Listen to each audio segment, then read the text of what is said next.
영원한 피난처를 찾지 말고 스스로를 의지하라. 어려운 시절 만난 붓다의 이 문구는 두고두고 큰 위로가 됩니다. 견디기 힘든 날, 세상에 오롯이 혼자 남겨진 듯한 날, 아무도 없다고 생각되는 날,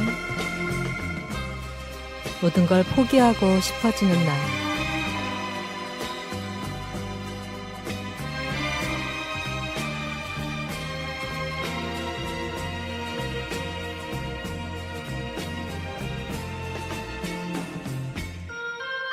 그런 날에는 애써 큰 것을 찾지 말고 손톱만큼 작은 희망이라도 나를 붙잡아줄 무언가를 잡아야 합니다.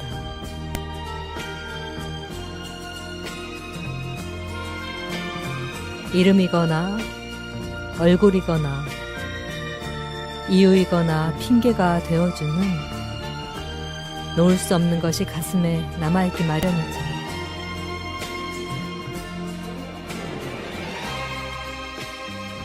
그것을 잡읍시다. 그렇게 한 걸음씩 다시 시작하는 겁니다.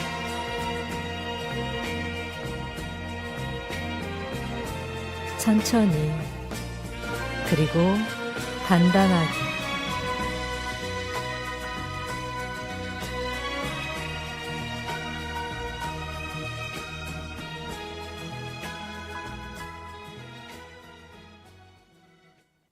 오늘 첫 곡은 The Neighborhood, Pretty Boy.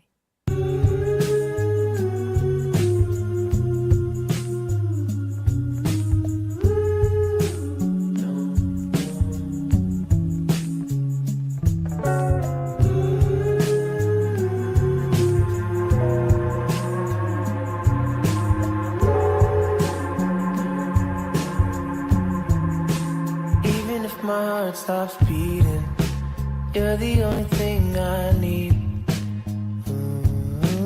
With me. Even if the earth starts shaking, you're the only thing worth taking. With me. Even if the sky is on fire, got you here, it's alright.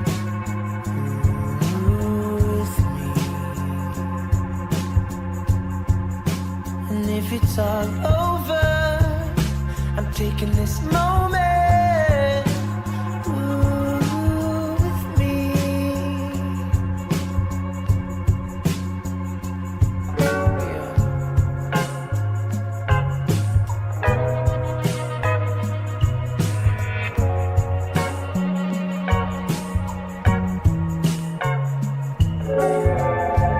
Pretty boy, you did this with me, boy. Now it's all about to end. Baby girl, look where we made it, girl.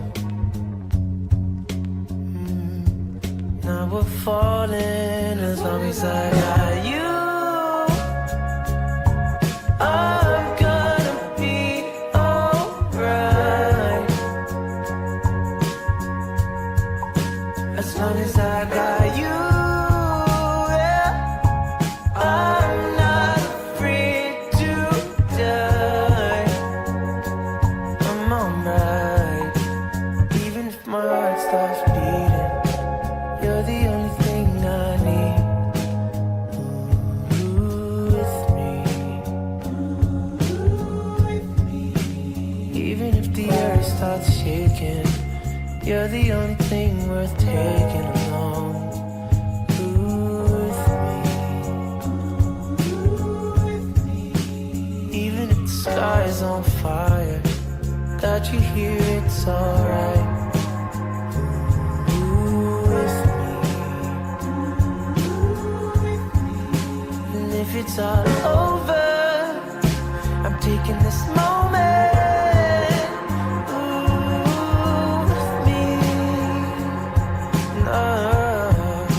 Wherever I'm going,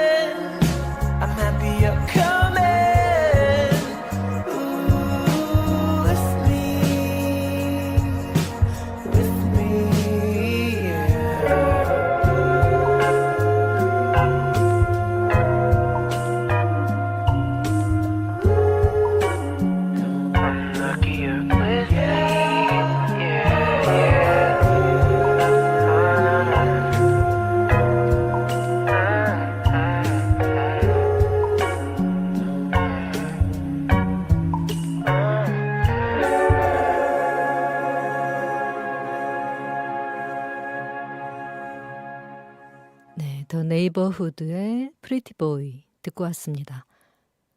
안녕하세요, 불치님들. 친절한 지니 씨의 힐링아트 도슨트 DJ 정진희입니다. 첫 곡으로 보내드린 이 네이버후드의 프리티 보이는 아주 로맨틱한 가사가 인상적인 곡인데 요즘 지니 씨가 이 네이버후드의 더 네이버후드의 노래를 자주 듣습니다. 그래서 첫 곡으로 선곡해 봤고요. 오늘 힐링아트 도슨트는 31번째고요. 영화 이야기 가져왔습니다. 자, 간만에 힌트 나갈게요. 맞춰보세요. 20세기 가장 사랑받은 여배우이자 패션의 아이콘이자 우아함과 자선 활동으로 널리 알려진 영원한 우리 마음속의 공주님이라는 수식어가 늘 따라붙는 사람입니다. 누구일까요? 이 정도 힌트면 영화에 조금만 관심이 있다라면 누구나 알아차릴 수 있는 그녀죠. 로마, 티파니, 지방시, 세기의 연인 등의 몇 가지 단어로 유추된 한 사람. 바로 오드리 헵번입니다. 오늘 주인공이에요.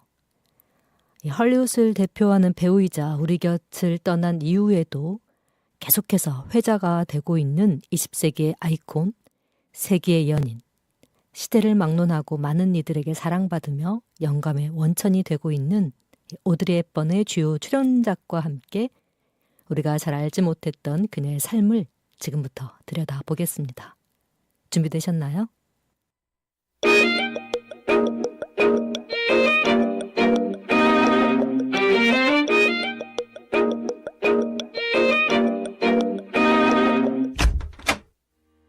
친절한 지니 씨의 힐링 아트 도슨트. 여러분은 지금 전주 FM 93.5MHz 친절한 지니 씨의 힐링 아트 도슨트 31번째 영화편과 함께하고 계십니다. 이 오드리 헵번은 벨기에 출생인데요. 생전에 영화와 패션의 아이콘으로 가장 많은 인기를 누렸을 뿐 아니라 그 인도주의적 삶을 실천함으로써 마더 테레사와 같은 이미지로 여전히 우리 가슴에 살아 숨쉬고 있죠. 또 아카데미상, 또 에미상, 그래미상, 토니상을 수상하였고 미국 영화 연구소에서 선정한 지난 100년간 가장 위대한 100명의 스타에서 여배우 부문에서 3위에 오르기도 했는데요. 우아함과 청순함으로 마치 온실의 화초처럼 자랐을 것만 같은 그녀이지만 사실은 매우 가난하고 또 불우한 어린 시절을 보냅니다. 헵번이 6살 되던 해 부모가 이혼하였고 세계 2차 세계대전 중으로 이 배고픔의 고통을 겪어야 했으며 초등학교 5학년이 최종 학력이었음에도 영어, 프랑스어, 네덜란드어, 또 이탈리아어, 스페인어, 독일어를 구사할 정도로 아주 똑똑했고 또 열심히 살았습니다. 흔히들 오드리 헵번의 성공은 외모가 다 했다라고들 하지만 그건 잘 모르는 소리죠. 사실 잘 살펴보면 헵번은 그리 완벽한 미인형은 아니라고 해요. 작은 얼굴과 대비되는 지나치게 큰 눈과 또 너무 올라간 입꼬리, 입술은 이 사진 촬영에는 그리 적합하지 않았다고 합니다. 이거 제 의견이 아닙니다. 제가 그렇다는 게 아니고요. 저 방금 침 삼키는 소리 크게 났죠. 당황했어요. 제 의견이 아니고 그 당시 사진 이제 촬영 기자라던가 당시 사람들이 그랬다고 해요. 그런 너는 미인형이냐 이렇게 저한테 따지시면 안 됩니다. 저는 미인형도 아니거니와 저는 오드리 헵번이 완벽한 미인형이라고 진 씨는 생각합니다. 여튼 이 헵번의 진정한 성공과 매력은 이 칼빈주의적 철저한 신앙과 영혼의 숭고함, 거룩함, 또 내면의 성숙한 인간미, 그리고 어떠한 환경에서도 굴하지 않는 용기와 아름다운 미소가 아닐까 싶은데요. 실제로 어린 그 헵번은 목숨이 위태로울 정도로 심각한 영양실조에 시달렸던 것으로 알려졌는데 산에서 튤립 구근을 캐먹고 전쟁터의 빈집에서 상한 식재료들까지 먹어가면서 언제 폭격을 맞을지 알 수 없던 전쟁터 속에서 현재 유니세프의 전신인 UN 구제부흥사업국을 만납니다. 이 단체는 그 전쟁터의 어린이들에게 긴급 구호 물자를 전달해 주었는데 어린 그 햇번은 그 영양식을 먹고 꺼져가던 생명을 되찾을 수 있었지만 전쟁이 끝나고 연기와 발레를 배워 배우가 된 이후에도 당시 영양실조 후유증으로 인해서 각종 만성 질병에 시달렸다고 합니다. 그래서 어렸을 때 잘 먹어야 돼요. 네. 어른 돼서 아무리 좋은 것 먹고 보양식 먹고 뭐 보양 먹고 해도 소용없습니다. 어렸을 때 잘 먹는 게 평생 간다고 하는 어르신들 말씀이 딱인 것 같아요. 정말. 네. 그녀의 아들 도티는 어머니를 회상하면서 이렇게 말합니다. 어머니는 항상 밝고 유쾌한 분이었어요. 외면보다는 내면의 아름다움을 키우라는 말씀을 많이 하셨고 어려운 이들을 돕고 주변의 모든 것에 감사하는 마음을 가지라고 가르치셨죠. 평범한 어머니기도 했지만 아침 일찍부터 대본 연습을 하는 등 프로페셔널한 모습도 보여주었답니다.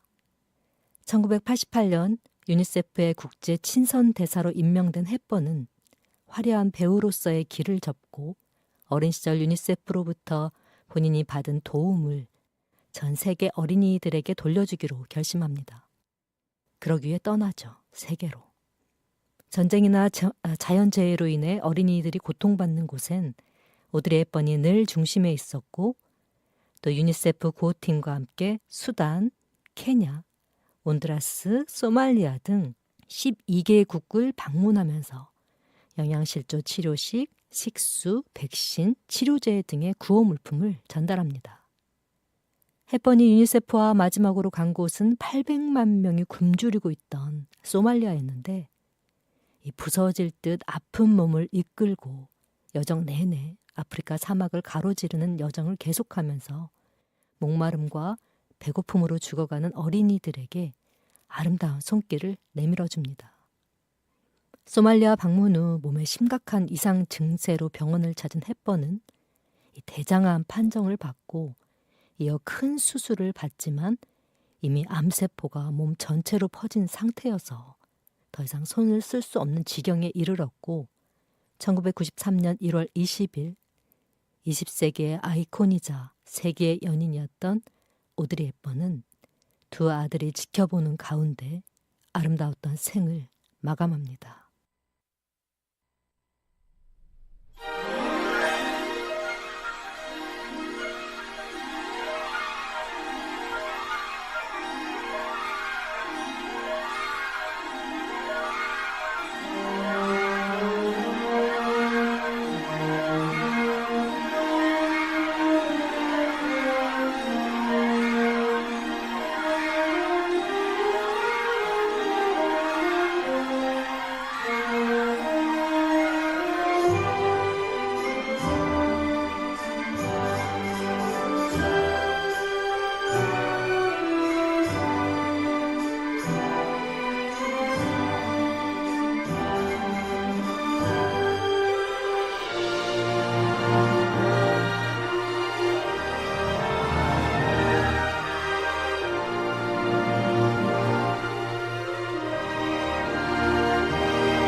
조르지 페레리의 로마의 휴일 OST 두 곡 연속으로 듣고 왔습니다. 네, 2부 이야기 이어갈게요.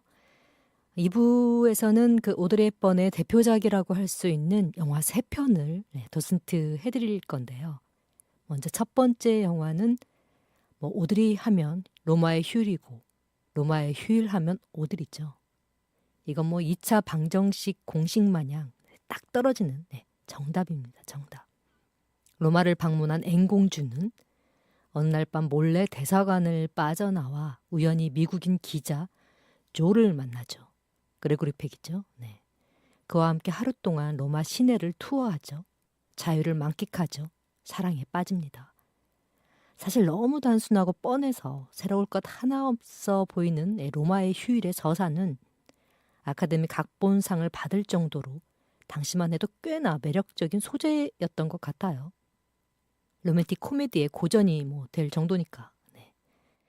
로마의 휴일은 오드리 헵번을 단숨에 할리우드의 스타 바늘에 올려놓은 작품이기도 한데 당시 인기 배우였던 그레고리 팩과 호흡을 맞춘 무명 배우가 이 할리우드 데뷔작으로 아카데미 여우조연상까지 거머쥐리라고는 그 누구도 예상치 못했겠죠. 그 어려운 걸 해냅니다. 이 오드리 언니가. 네. 헵번의 영화 데뷔는 1950년으로 거슬러 올라갑니다. 네, 우리가 그러니까 남과 북으로 갈라져서 피 터지게 싸울 때 우리 오드리는 영화계에 출사표를 던진 거죠. 런던에 거주하고 있던 그녀는 오랫동안 해오던 발레를 그만두고 코미디 뮤지컬 무대에 오르면서 단역으로 영화에도 출연합니다. 영국 영화 더 시크릿 피플에서 발레 무용수 역으로 첫 주연을 맡게 되는데 런던 파라마운트사의 제작 부장이 그녀를 이 로마의 휴일 주연 배우로 제안한 것은 이 작품이 상영되기 전, 그러니까 랩터 인 파라다이스에서 이 담배 피는 소녀로 단 30초간 출연한 헵번을 본 후라고 합니다. 담배를 얼마나 잘 태우셨길래. 네. 사실 저 예전에 잠깐 이제 연극에 좀 기웃거렸었는데 연극판에 네. 또 옛날 얘기 나오네요. 첫 제가 맡은 배역이 담배를 피는 씬이었어요. 첫 그 씬이. 근데 이 라이터로 불을 붙이는 것부터 시작하는데 이것도 쉽지가 않은 거예요.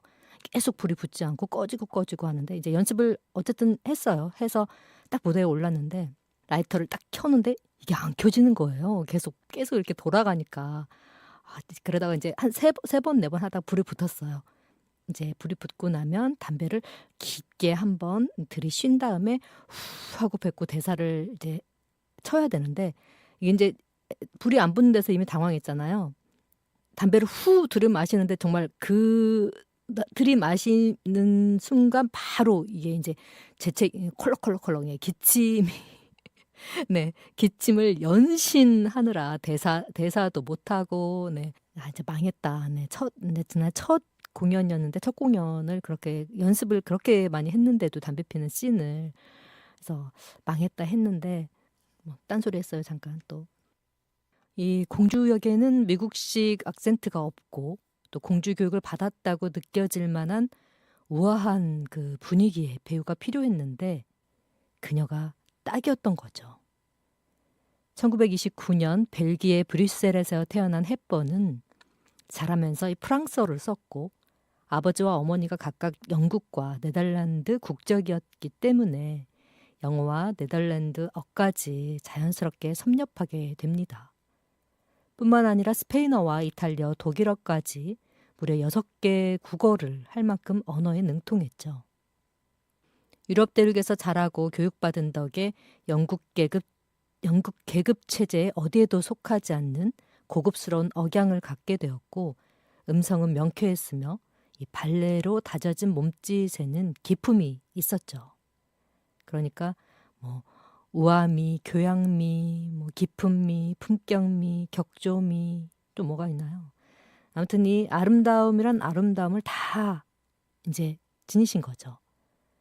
실제로 저 이제 진희 씨가 생각할 때 이 그 어떤 예쁘다, 귀엽다, 섹시하다 요런 거는 사실 조금만 노력하고 갈고 닦으면 학문을 수양하듯 갈고 닦으면 어느 정도 이제 다른 사람들로 하여금 느끼게 할 수 있는 그런 부분이긴 한 것 같아요. 네. 뭐 예쁘다, 귀엽다, 섹시하다 요런 분야는 이런 영역은.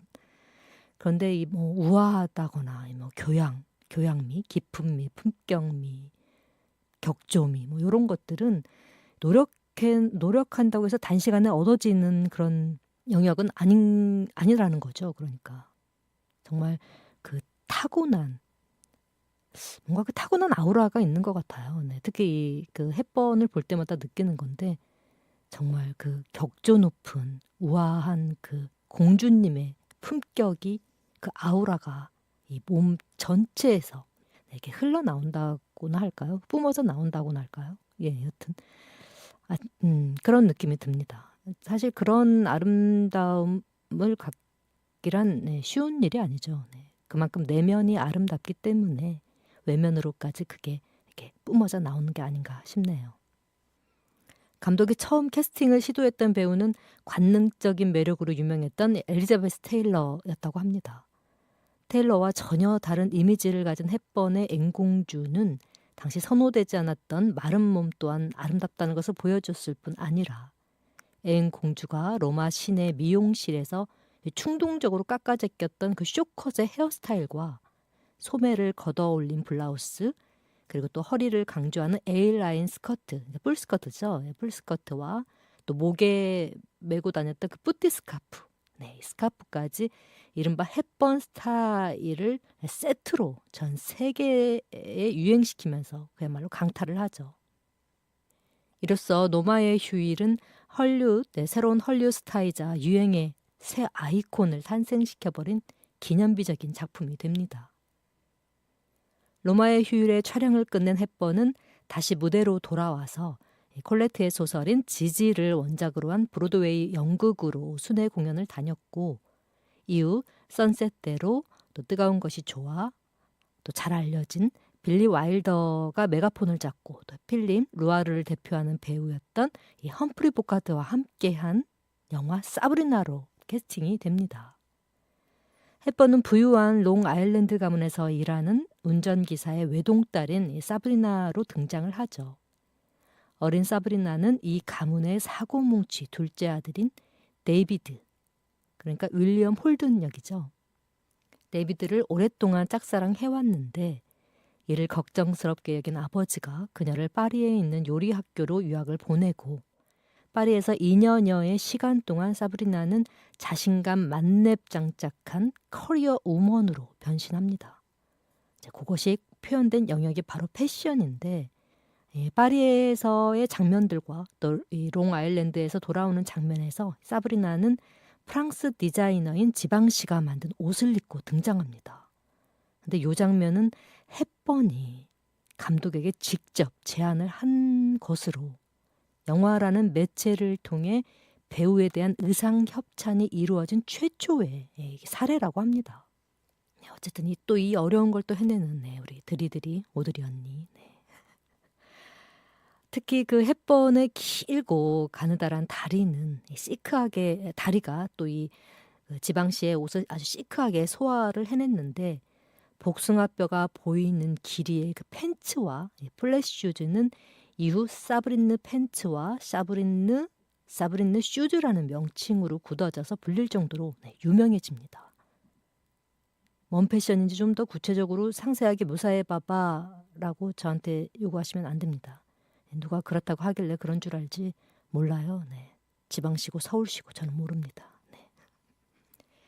이후 지방시는 햇번이 출연하는 모든 영화에 의상 협찬을 했고 햇번은 지방시의 영감을 불어넣어준 이 뮤즈가 되죠. 한편 이 영화에서 사브리나가 파리에서 돌아온 후 이 파리행 배는 삶을 속박하는 것으로부터의 자유, 또 변화없는 삶으로부터의 도약을 상징하는 의미를 갖고 있다고도 하네요. 햇번하면 사실 로마의 휴일의 앵공주와 더불어 이 새벽녘, 티파니 보석상 앞에 서서 블랙 원피스에 선글라스, 또 화려한 장신구를 치장한 채 커피와 빵으로 끼니를 때우는 티파니에서의 아침을 속 그 홀리를 빼놓을 수 없죠. 마치 TV 광고 같기도 하고 화려한 패션과 길거리 식사에 그 어울리지 않는 조합이 이 초현실적인 느낌을 불러일으키는 이 장면은 영화 역사상 가장 유명한 오프닝 중 하나일 겁니다. 헵번의 대표작으로 꼽히는 이 영화는 뉴욕의 한 아파트에 살면서 부유한 남자와의 만남을 통해 신분 상승을 꿈꾸는 이 고급 창부 홀리와 같은 아파트에 들어온 가난한 작가 폴, 그러니까 조지 페파드가 맡은 역할이죠. 이 폴의 이야기인데요. 사실 원작자인 이 트루먼 카포티가 애초에 이 홀리 역으로 염두에 둔 배우는 마릴린 먼로였다고 합니다. 네, 섹시 아이콘이죠. 헵번 역시 이 역할을 별로 그렇게 썩 내켜 하지는 않았다고 하는데 핑크팬더 시리즈로 잘 알려진 이 영화의 감독인 블레이크 에드워즈는 오프닝 장면을 찍은 후 바로 이 여자가 내가 찾던 홀리다 라는 확신을 가졌다고 하죠. 아주 굉장한 매력의 홀리 탄생을 예감한 것인데 예감 적중이었죠. 한마디로.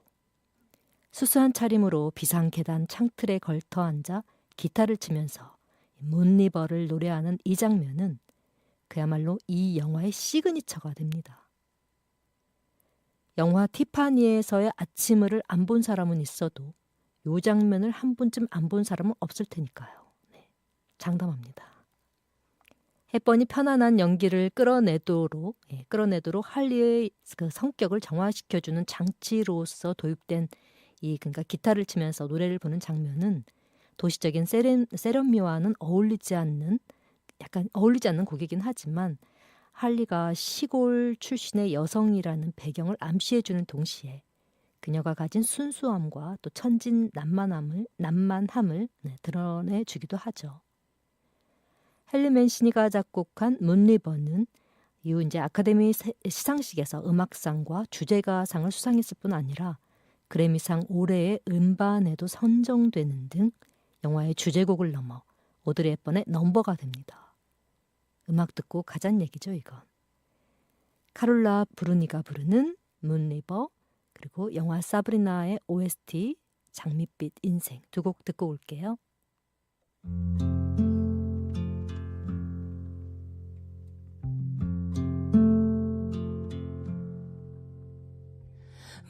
Moon River, wider than a mile, I'm crossing you in style someday.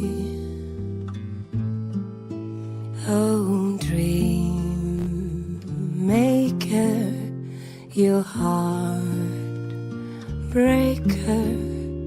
wherever you're going, I'm going your way.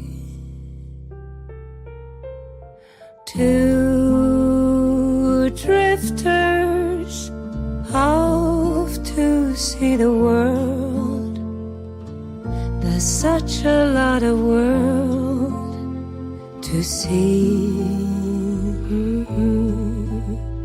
We're after the same rainbow's end, waiting round the bend, my huckleberry friend, Moon River and me.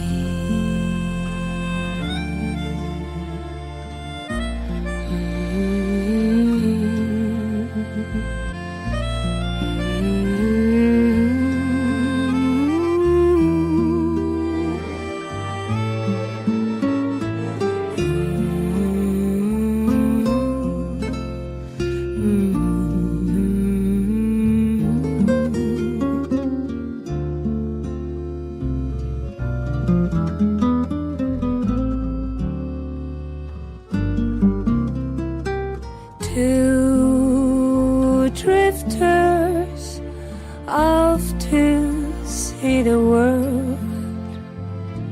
There's such a lot of world to see. we're after that same rainbow's end, waiting round the bend, my huckleberry friend, Moon River and me.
영화 티파니에서의 아침을의 OST인 카롤라 브루니가 부른 문리버, 그리고 영화 사브리나의 OST 중 장밋빛 인생, 두 곡 듣고 왔습니다.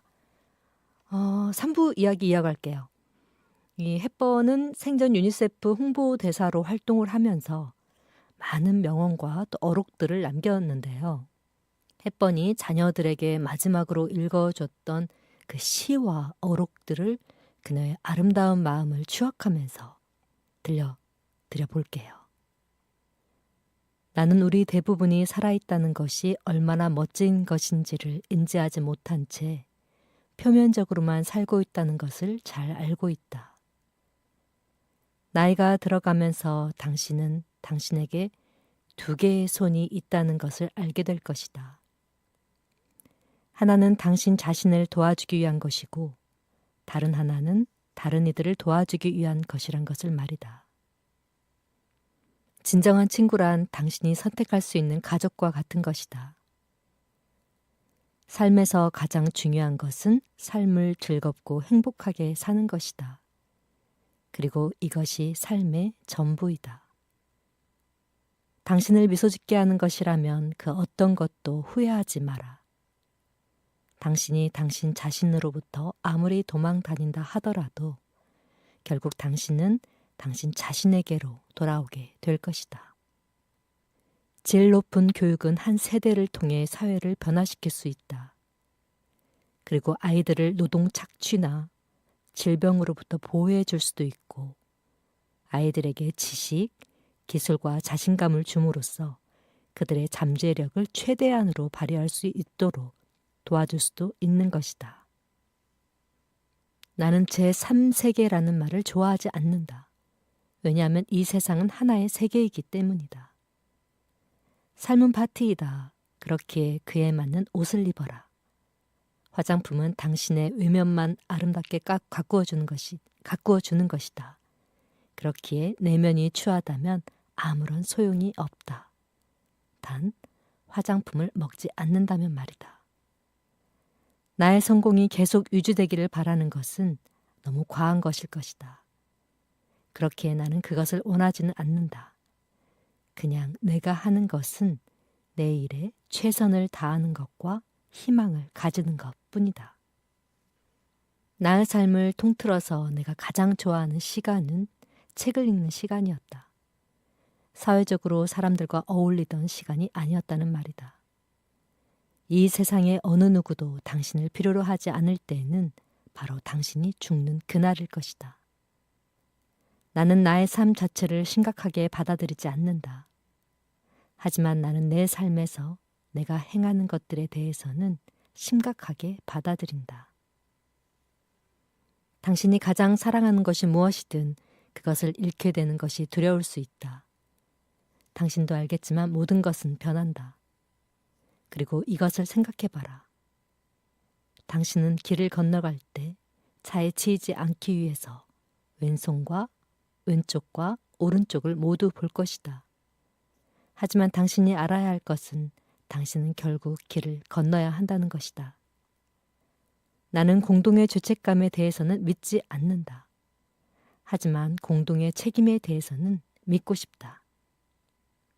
나는 우리 대부분이 살아있다는 것이 얼마나 멋진 것인지를 인지하지 못한 채 표면적으로만 살고 있다는 것을 잘 알고 있다.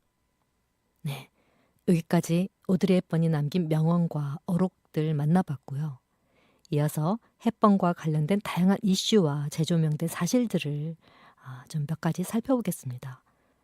먼저 이 오드리 헵번의 사망 원인이 최근 매체를 통해 재조명되고 있는데요.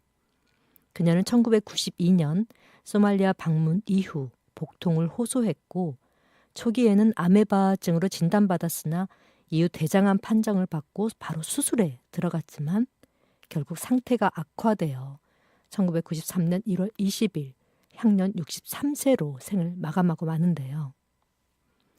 헵번은 키 168cm에 체중 39kg으로 알려져 있는데 사실 이런 저체중이 그녀의 건강에 악영향을 미쳤을 가능성이 제기되고 있습니다.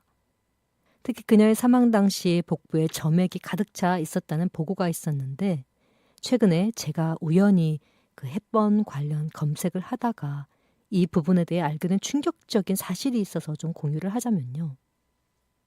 당시 헵번은 대장암 진단 후에 3개월 만에 사망을 했는데 사실은 이게 심각한 오진이었다고 합니다. 애초에. 1992년 62세의 헵번은 몸에 이상을 느꼈고 병원을 찾습니다. 병원을 찾은 그녀는 소말리아에 봉사활동을 다녀온 이후 악화된 증상을 호소하죠. 건강검진 후 담당 의사는 그녀에게 아메바에 감염됐다는 충격적인 소식을 전합니다. 의사가 진단한 이 아메바 감염증은 오염된 물과 음식을 통해 아메바에 감염돼 장애, 염증을 일으키고 설사병을 유발하는 병인데요. 의사는 아프리카에 봉사활동을 자주 다녔던 오드리 헵번이 현지에서 이 아메바증에 감염됐다고 추측을 한 거죠. 헵번은 아메바증 약을 처방받았지만 시간이 지날수록 증상은 더 악화되었고 결국 LA의 병원에 입원한 지 얼마 되지 않아 대장암 진단과 3개월의 시한부를 선고받습니다. 대장과 자궁까지 제거하는 대수술을 받지만 수술 한 달 후 63세를 일기로 끝내 세상을 떠났는데, 이 일을 두고 일간에서는 그 대장암 진단 전에 아메바증을 오진받은 일과 소말리아에 가기 전 건강검진에서 암을 발견하지 못한 것에 이제 의문점을 제기했죠. 햇번이 진단받은 이 암은 1년에 인구 100만 명당 1명의 한 명꼴로 발생할 정도로 희귀암이었다고 합니다. 맹장의 끝 충수에 생기는 점액성 그 종양이 터지면서 암세포가 복막에 퍼지고 장폐색과 복통을 호소하다 결국 이제 사망에 이르게 되는 아주 무서운 병으로 알려져 있다고 하는군요. 그러니까 단순한 대장암은 아니었지만 소말리아에 가기 한 달 전 대장 내시경에서 발견하지 못한 그 점이 사실 의문으로 남고 또 매우 안타까운데요. 사실 90년대 초 당시 그 대장 내시경 기술로 이 좁은 충수에 생긴 종양을 발견하기는 사실상 어려웠을 것이라는 게 학계의 일반적인 견해라고 하니 매우 안타깝지만 달리 할 말이 없는 부분이기도 합니다. 햇번은 청소년 시절에 이제 제2차 세계대전 중에 나치에 저항하는 레지스탕스 활동에 참여한 것으로도 알려져 있는데요. 15세의 나이에 반나치 활동에 가담하면서 어려운 시기를 겪었다고도 합니다. 2024년 5월 햇번의 아들인 션 햇번 페러는 시나리오 작가인 호세 이그나시오 살메론, 또 작곡가인 페르난도 벨라스케스와 함께 햇번의 삶을 다룬 뮤지컬 부스칸도 오드리를 제작 중이라고 하는데요. 2025년 마드리드에서 초연될 예정이라고 발표했다고 합니다. 정말 개인적으로 기대가 됩니다. 햇번의 그 영화와 패션, 또 자선 활동 등은 그녀의 삶과 업적을 기리는 전시회와 다큐멘터리 등을 통해 지속적으로 생산되고 있으며, 로마의 휴일, 또 사브리나, 티파니에서의 아침을 등 그녀의 대표작 역시 꾸준히 재평가되면서 진 씨와 같은 요즘 사람들에게도 감동을 주고 있습니다. 웃지 않을게요. 요즘 사람. 햇반의 생일인 죄송합니다. 햇번의 생일인 햇반은 즉석밥이죠.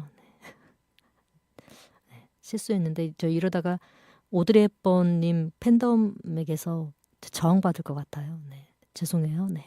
햇번, 오드리 햇번의 생일인 5월 4일과 사망일인 1월 20일에는 그녀의 삶과 업적을 기리는 다양한 이벤트들이 이 햇번의 팬덤을 중심으로 전 세계에서 개최되고 있습니다. 이러한 행사들은 그녀의 영향력이 여전히 건재함을 또 강력함을 보여주는 반증인데요. 인도주의자이자 패션의 아이콘이자 한 시대를 풍미한 여배우로서 그녀의 삶과 업적은 현재까지도 다양한 루트를 통해 재조명되면서 많은 이들에게 영감과 감동을 주고 있습니다. 마지막으로 오드리 햇번이 살아생전 남긴 말을 기억해 봅니다. 저는 유니세프가 전 세계 어린이를 위해 하는 일을 깊이 신뢰하며 감사하고 있어요. 유니세프는 전 세계 어린이에게 큰 희망이라는 건 제가 보장할 수 있습니다. 세계 2차 대전이 끝난 직후 유니세프의 도움으로 제가 살아남을 수 있었거든요. 오드리 햇번은 이제 여기 없지만 세상과 작별하기 직전까지 도움의 손길을 내밀었던 그녀의 아름다운 마음은 제2 또 제3의 오드리 햇번으로 이어지고 있습니다. 장 프랑스와 모리스, 모나코.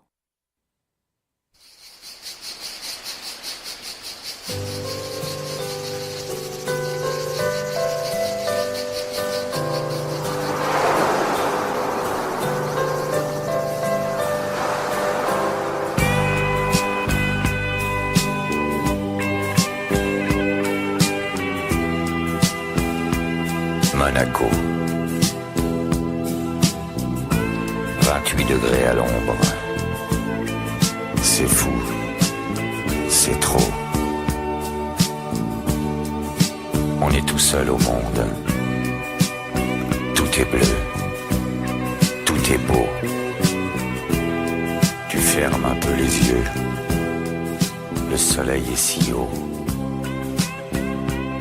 Je caresse tes jambes, mes mains brûlent ta peau.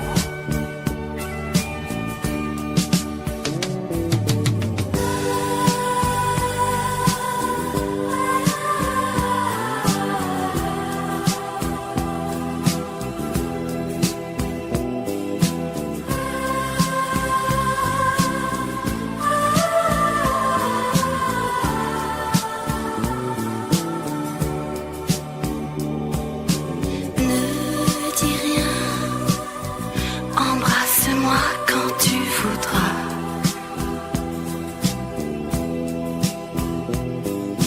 Je suis bien, l'amour est à côté de toi.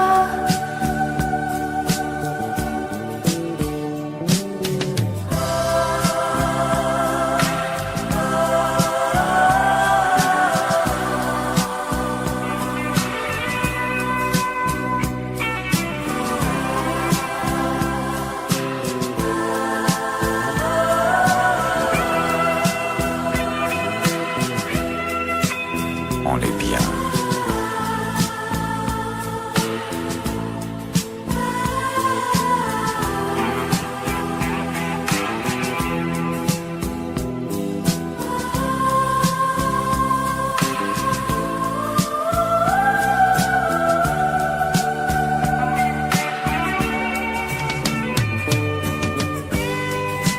Monaco.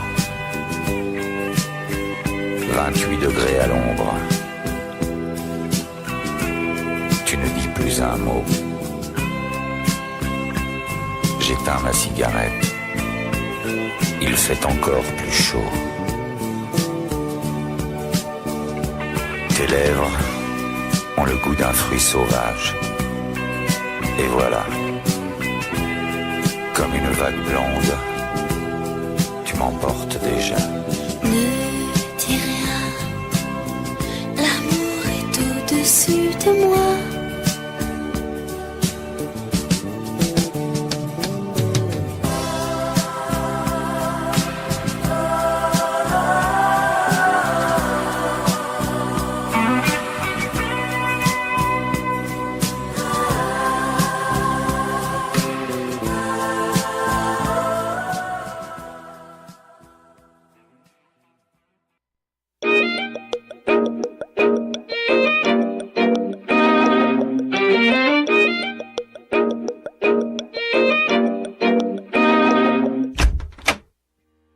친절한 지니 씨의 힐링 아트 도슨트.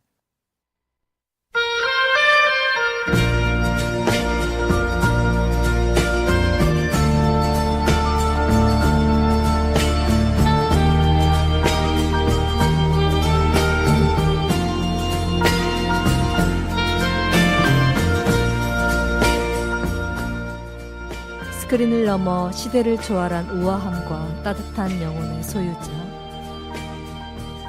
영원한 우리 마음속의 공주님. 오드리 헵번과의 추억여행 어떠셨나요? 에티오피아, 수단, 방글라데시, 전쟁과 기아로 고통받는 아이들에게 빛과 사랑을 선물해준 오드리 헵번. 그녀가 찾아간 곳마다 희망이 움트기 시작했죠.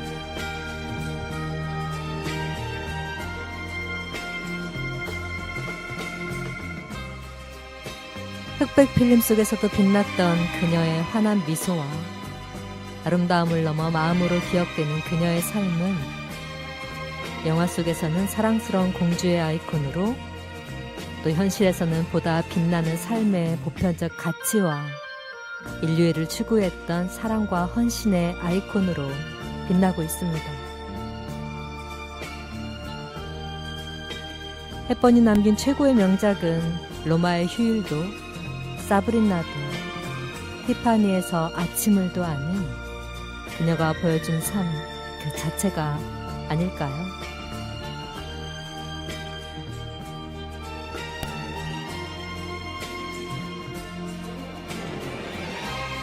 카메라가 꺼진 뒤에도 세상을 향한 끊임없는 사랑을 실천했으니까요.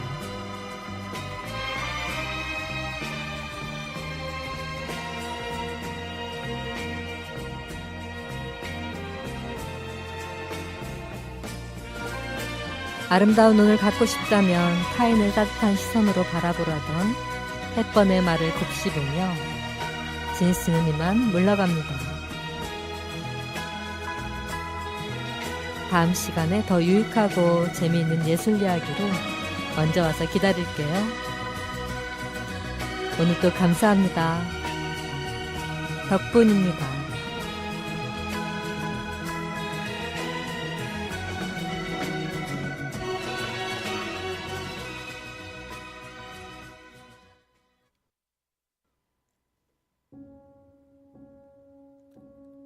오늘 끝곡은 박효신 히어로.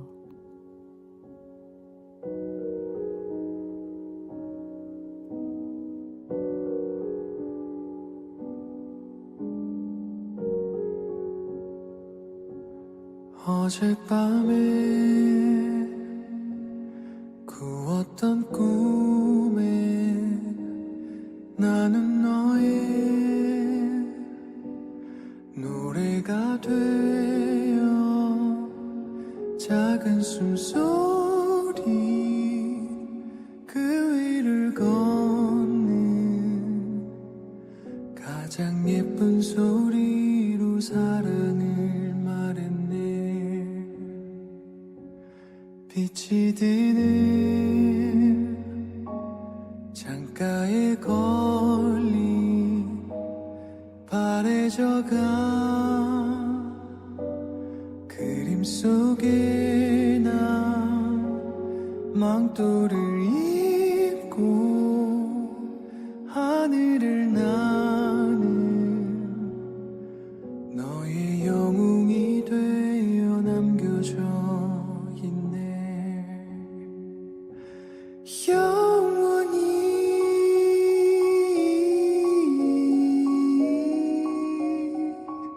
시들지 않을 꽃이 되어 바람이 불면 너의 곁에 흩날리리.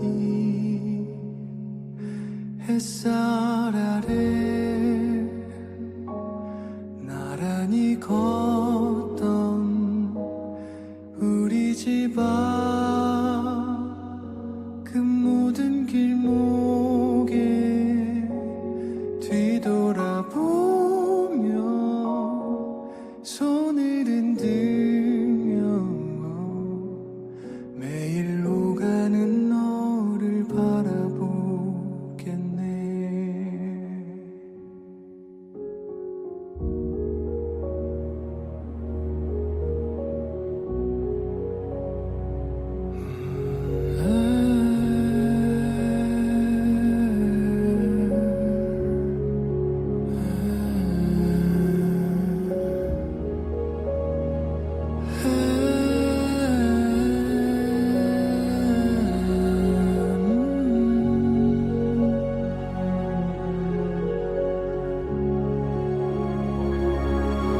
영원히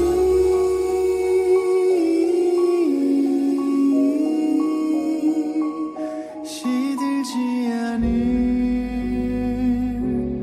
꽃이 되어 바람이 불면 너의 곁에 흩날리리. 햇살 아래 나란히 걷던 우리 집 앞